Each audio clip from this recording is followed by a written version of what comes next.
इस वीडियो में हम लोग क्लास 10th के चैप्टर नंबर 5.1 के बारे में पढ़ना चालू करेंगे, जिसमें क्वेश्चन 1 का ए नंबर क्वेश्चन, पहला क्वेश्चन मैंने लिखा है। इसमें बताना है कि जो क्वेश्चन लिखा गया पढ़ने के बाद एक श्रेणी बनाना है, और श्रेणी बनाने के बाद आपको ये बताना है कि इस श्रेणी समानांतर श्रेणी में है कि नहीं, यानी एपी में है कि नहीं। समानांतर श्रेणी को क्या कहते हैं? एपी, यानी एपी में है कि नहीं। तो श्रेणी दिया गया है प्रत्येक किलोमीटर, यानी 1 किलोमीटर के हिसाब से दिया गया। 1 किलोमीटर चलने के बाद आपको पैसा देना है, फिर अगला 1 किलोमीटर चलना है, उसका पैसा कैसा जोड़ा जाएगा, इस तरह का श्रेणी है। तो श्रेणी पहले हम लोग बना ले रहे हैं। इसमें बोल रहा है, देखिए स्पष्ट करना दिख रहा है तो मैं तो बोल रहा हूँ, थोड़ा गौर कीजिए इस पर। अगर नहीं दिख रहा है तो दिख रहा है तो ठीक है।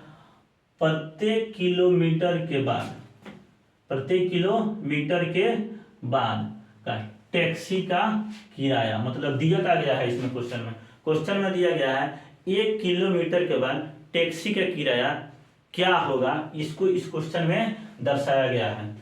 देखिए बोला है प्रथम किलोमीटर के लिए किराया 15 रुपया है। यानी पहली जो टैक्सी, अगर यहाँ से टैक्सी चलना चालू किया तो 1 किलोमीटर चलेगा, चलने के बाद 1 किलोमीटर का उसका किराया 15 रुपया होगा। कितना होगा? 15 रुपया। बात समझ आया सब किसी को? 1 किलोमीटर का शुरुआत में जब टैक्सी कहीं स्थान से शुरू होगा, और शुरू होने के बाद अगला जो 1 किलोमीटर होगा उसका किराया 15 रुपया होगा। कितना होगा? 15 रुपया। 15 रुपया मैंने लिख दिया। आगे बोल रहा है प्रत्येक अतिरिक्त किलोमीटर के लिए, यानी 1 किलोमीटर चलने के बाद अगला 1 किलोमीटर चलेगा, अगला 1 किलोमीटर चलेगा, फिर अगला 1 किलोमीटर चलने के बाद अगला 1 किलोमीटर चलेगा। इसी को प्रत्येक 1 किलोमीटर कहते हैं। बात समझ आए? क्वेश्चन का भाषा अच्छा से समझ लीजिएगा, क्वेश्चन इजी हो जाता है बनाने में। क्वेश्चन ना समझ आएगा, माथा ढोते रहिएगा, पीटते रहिएगा, साल बीत जाएगा, कुछ नहीं समझ आएगा, बोर्ड में जाइएगा और वहीं कलम कापी लेकर झांकते रहिएगा कि अगर बगल वाला कहीं दिखा दे, कुछ चिट्ठी चल जाए। तो इसलिए ध्यान से पढ़िए। प्रत्येक अतिरिक्त किलोमीटर के लिए किराया 8 रुपया है। 1 किलोमीटर शुरुआत जो चला उसके लिए 15 रुपया, लेकिन अगला उसके बाद जो 1 किलोमीटर चलेगा तो 8 रुपया मिलेगा। तो अगला 1 किलोमीटर के लिए क्या जुड़ जाएगा? इसमें 8 जुड़ जाएगा। तो 8 जोड़िएगा तो कितना हो जाएगा?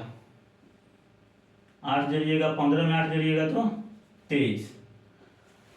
फिर अगला जब 1 किलोमीटर चलेगा तो 8 रुपया अतिरिक्त किराया देना पड़ेगा। तो 23 में 8 जोड़ेगा तो आपका हो जाएगा 31। कितना होगा? 31। फिर अगला 8 किलोमीटर चलेगा तो आपका हो जाएगा 39, यानी 39। फिर अगला 1 किलोमीटर चलेगा तो 8 रुपया इसमें जुट जाएगा।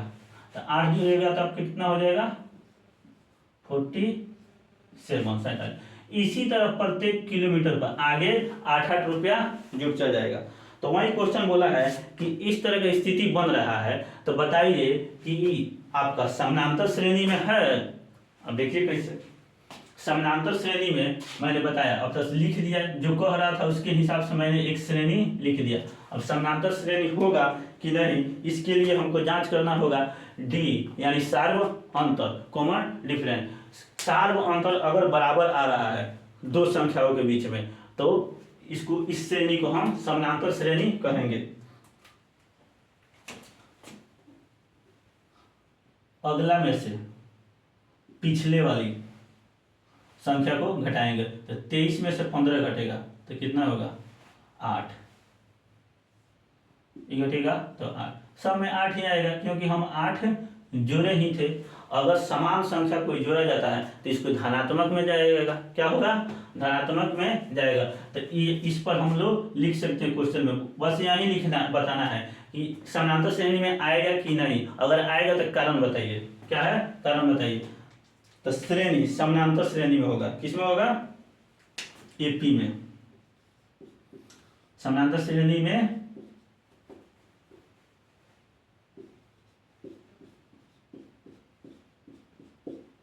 होगा।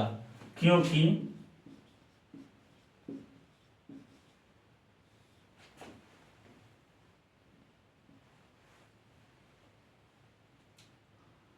सार्व अंतर, क्या लिखे, क्योंकि इस श्रेणी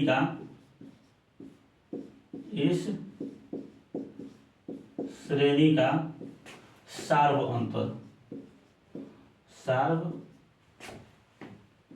अंतर जिसको डी से लिखते हैं, बराबर है।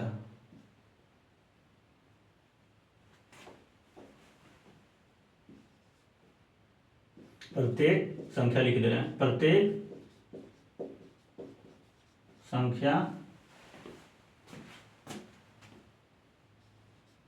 में बराबर है,